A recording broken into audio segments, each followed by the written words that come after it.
बोलो। साथियों नमस्कार। हम इस समय शिक्षा निदेशालय प्रयाग में आए हुए हैं और हम सभी साथियों ने शिक्षा निदेशालय में संपर्क किया है, अधिकारियों से बात की है। तो जैसा कि आप लोगों को सुबह से ये खबर प्रसारित हो रही थी उस पर न्यूज़पेपर पर कि कस्तूरबा गांधी को लेकर के आपकी जो मेरिट बनेगी वो प्रदेश स्तरीय बनेगी, ऐसा कहीं कुछ नहीं है। अभी हमने सर से कई बार पूछा और इस बात से हम आश्वस्त हो गए हैं। तो उन्होंने कहा कि हमारे पास शासन से अभी सुबह ही वार्ता हुई थी और अगर ऐसा कुछ होता तो हमारे पास अभी तक आ गया होता अथवा हमसे भी बात हुई होती और चर्चा हुई होती कि चूँकि हम यहाँ के ब्रांच ऑफिसर हैं तो सर से बिना पूछे कोई भी चीज़ नहीं होगी।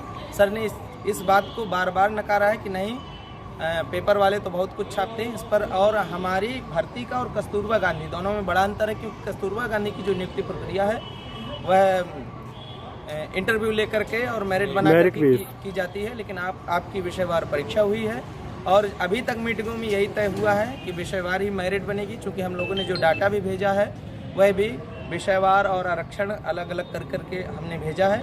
इसलिए अगर होता है तो यह भर्ती प्रक्रिया पूर्णतः बाधित हो जाएगी। उन्होंने कहा अगर अभी तक ऐसा नहीं है और उनके स्रोतों के बारे में हमें नहीं पता कि पेपर वालों ने कहाँ से यह न्यूज़ पाई है और कहाँ से ये चीज़ें उनको पता लगी हैं।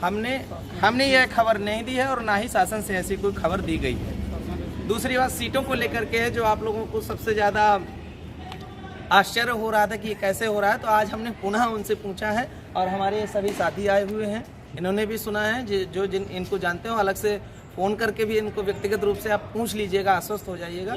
आपकी सीटें निश्चित तौर पर 3 गुना लगभग 5000 से ऊपर सीटें हो गई हैं। इसलिए अब उन्होंने पुनः कहा है कि मैं एक ही सलाह आप लोगों को दूंगा कि जितनी जल्दी हो सके आप लोग विज्ञप्ति जारी करवाएं। इसलिए हम सभी यह कह रहे हैं कि हम सभी जब चलेंगे और शासन से विनम्र अनुरोध करेंगे, शांतिपूर्वक अपनी बात को कहेंगे, तो निश्चित तौर पर हमें सफलता मिलेगी और हम आने वाले समय में जूनियर एडिट के विद्यालय में अध्यापक होंगे। धन्यवाद।